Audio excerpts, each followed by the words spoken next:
At the start of the film, a farmhouse is shown. In that farmhouse, it was nighttime, and a bright light shone through. This gleaming light is nothing else than a magical creature. When the farmer wakes up in the morning and discovers somebody has spoiled his farm, as a result, the landlord rags since everything occurred as a consequence of that light. The farm owner calls his 3 sons and instructs them to guard the farm. Here we observe the owner's youngest son, John, who is regarded as an idol by all. His older brothers benefit from his kindness. John's brothers ask him to guard the farm alone. John agrees and prepares to guard the farm on his own. John hears a strange voice while sitting alone on the farm. A white horse stood behind him when he turned around and looked back. John couldn't believe what he was seeing when he saw such a large white horse. He now tries to grab the horse by tying a rope to it. That horse begins to run, but John maintains a firm grip on the ropes. This is why John is being moved with that horse. The horse becomes unbalanced and falls into a swamp as it moves forward. John helps the horse in getting out of the swamp.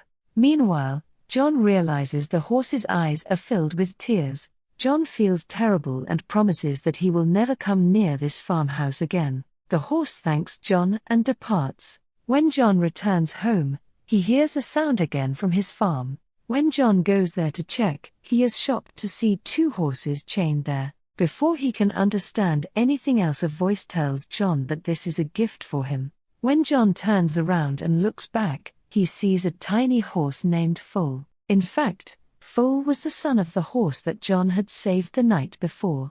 Foal informs John that my mother is really happy with you. That is why she has sent you a gift. John feels happy after hearing this. John, on the other hand, hears his father's voice. John comes out and tries to keep his father outside, preventing him from entering.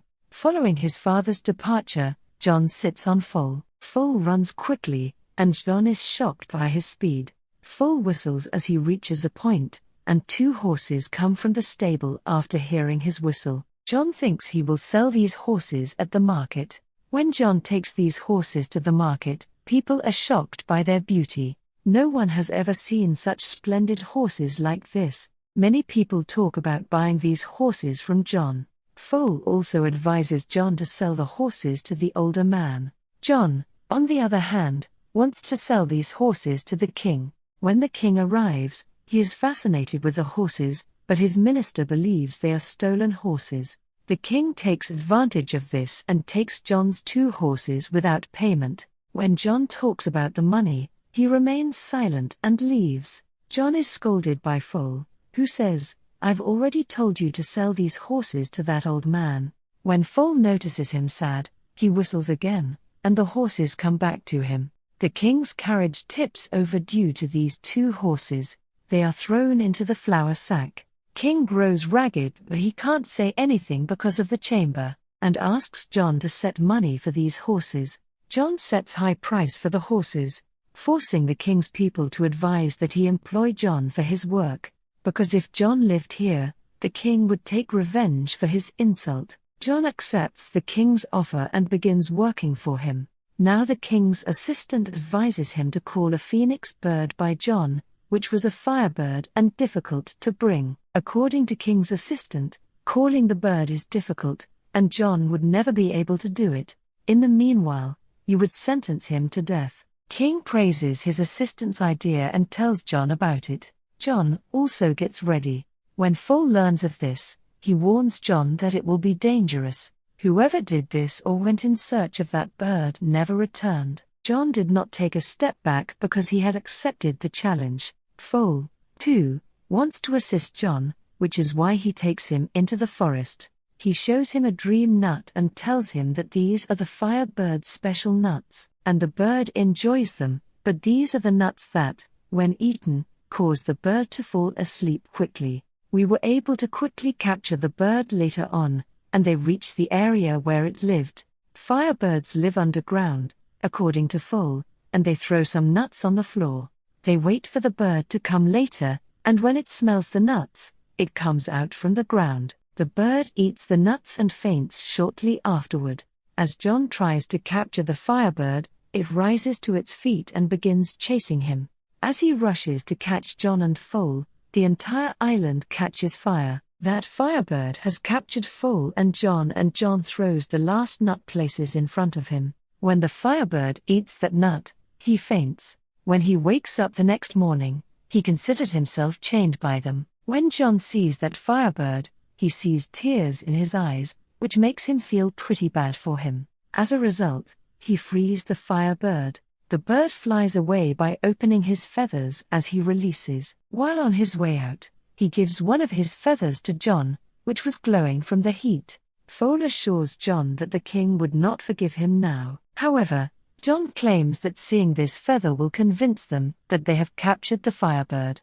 When John goes to the king and king doesn't believe in anything.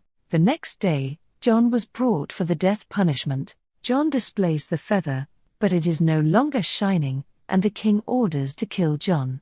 As the king orders his death sentence, the Firebird appears. Everyone is shocked after seeing him, and they all believe in John. As a result, the king must withdraw his death sentence. Additionally, the king gives promotion to John.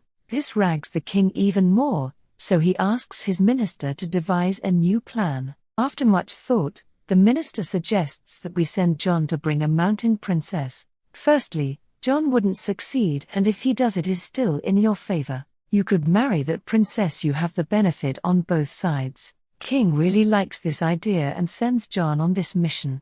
John finally makes it to the Sal Mountains, where the princess resides.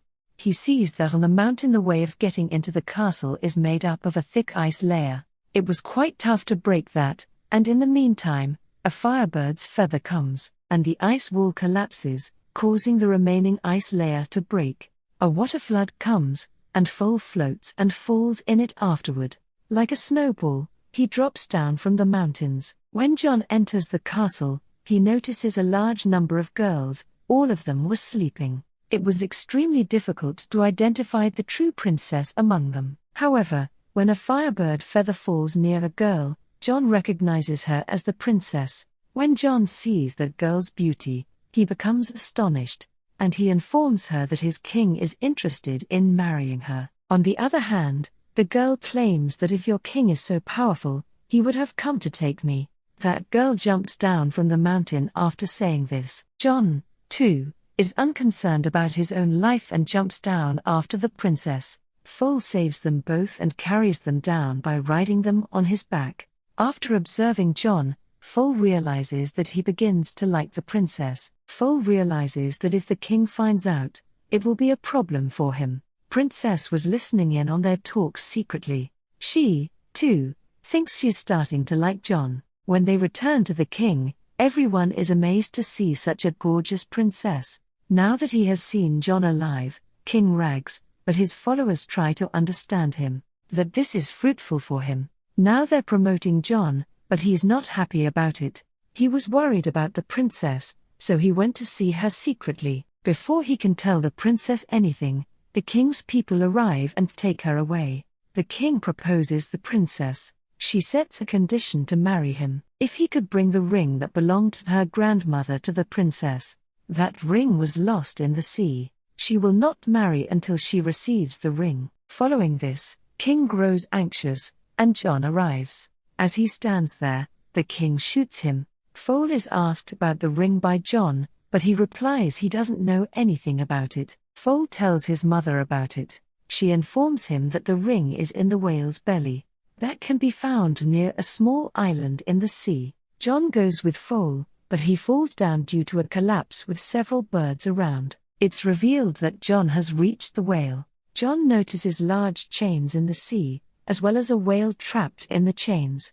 When John comes out, Foal informs him that the entire island is whale about Foal's mother has informed. John asks of the whale as to who has done this to him. The whale says that I have eaten some ships by accident. That's why the whale had been imprisoned by the other sailors. However, this whale now wants to correct its mistake. John is sad for the whale, and he has a plan. He believes that by helping the whale in sneezing, he will be able to get everything out of him. According to the plan, to go inside the whale's nose and tickle it. In the meantime, the whale sneezes, and all of the ships emerge from his stomach. Later on, the whale returns to the sea.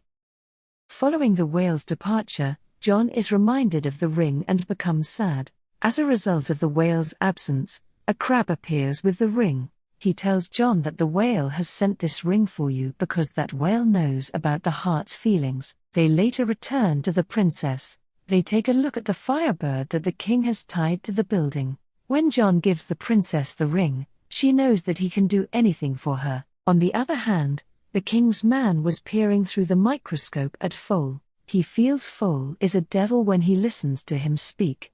They all go there to capture Foal, and the king also wakes up. When he spots him near the princess window, he shoots Foal, and John, despite his best efforts, was unable to save him. On the other hand, the king announces that John has been fired from his job as the princess's kidnapper. After a few days, he will be put to death. Meanwhile, Princess meets Foal and informs him that he has been in difficulty as a result of her idea. She claims that to escape marriage, she has asked the king to shower in 3 different pots. The first pot will be filled with hot water, while the second will be filled with chilled water. The third pot, on the other hand, would have boiled milk. He informs the king that by doing this, they will be young once more. It doesn't seem good to the king. The king's man advises him to perform a test on John first. Princess warns Foal of an idea to avoid this. If they placed her grandmother's ring in the first pot, the Firebird's feather is in the second pot, and the life and death flowers are in the third pot. John's life might be saved as a result. Foal asks about these flowers to the princess. She claims that these flowers can only be found in the last corner of the world. This, according to Foal, will take a long time. Princess, on the other hand, claims that due to your speed, this task would be completed quickly. Despite being injured, Foal goes to get the flowers. The pots are prepared the next morning, and the king decides that this is the appropriate time to tell everyone how kind he is. He informs everyone that this process is John's second chance, because if he succeeds in this, John will be released. Later, he pushes John into the pot, and the princess places her ring secretly in the pot as well. Because of the ring, John is able to exit the first section and enter the second. The Firebird, who is watching everything, begins to scream. His voice reaches the enchained feather, which flies in and falls in the pot. John eventually falls into the third and final pot. Princess was anxiously awaiting the arrival of Foal. On the other hand, we see Foal reaching the flower. Before picking the bloom, Foal realizes that whoever does so will die. Regardless, he plucks the blossom. Everyone there believes John is dead, and they begin to leave sadly. Foal appears and throws the flower in the pot. Later, John comes from the pot looking like a prince. The king, after watching this, jumps into the first pot as well. Instead of being young, he is trapped in a bubble and goes from there. Everyone is overjoyed, and they crown John as their new king. John and Princess go out in search of the Foal. Foal thinks he's going to die, but Princess assures him that the flower was simply putting him to the test. At the last scene we see the marriage of John with Princess, and the movie ends here.